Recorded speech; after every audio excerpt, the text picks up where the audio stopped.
السلام علیکم ورحمت الله وبرکاتو. قدرمندو شزوانیم امید لرم چې تاسو ټول به راته روغ جوړو.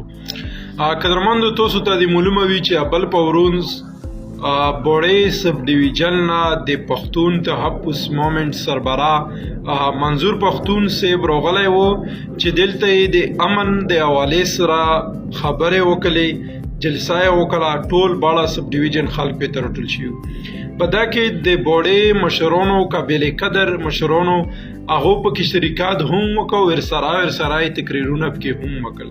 کله چې هغو تقریرونه وکړل، هغو چې کومې د باړې سب ډیویژن مسالې وي د امن د حوالې سره، هغه یې د منظور پښتون ته مخ وړاندې پیش کړلې. بل د قبایلو چې څومره مشران راغلي وو د هغو په مخ کې دا خبرې پیش کړلې. چې کومه دو جلسه ختم شوله، منظور پښتون واپس لاړ. په همغه دویمه ورځ باندې چې کومو د قبایلو مشرانو، خاص کر د باړې سب ډیویژن چې کوم مشرانو په د منظور پښتون په جلسه کې تقریرونه کړو، په هغو باندې ایف آی آر کاټ شو په بوړه توړه کې. اوس سوال دلته پیدویږي چې په هغه چا باندې ایف آی آر کټیږي چې کم د پاکستان وفادار خلک وي.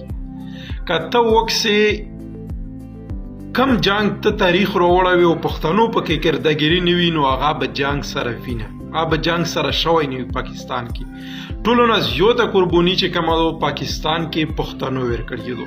دا خبرې نه هیڅوک هم انکار نشي کولی. که ته هر یو جنگ وکسې پښتنو به پکې قرباني زیاته ورکړې وي.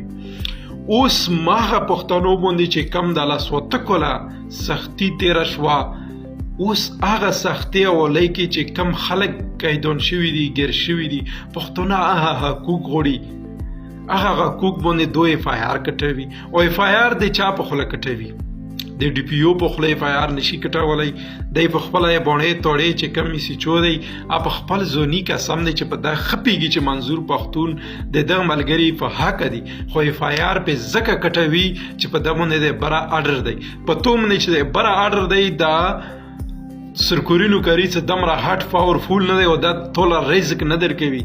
دا چې کم دی ټوله رزق چې کم ورکولو ولا دی، دا غبره به څو رزق درکوي چې ټوله یې درکوي، موله یې ورکوي، بله یې ورکوي.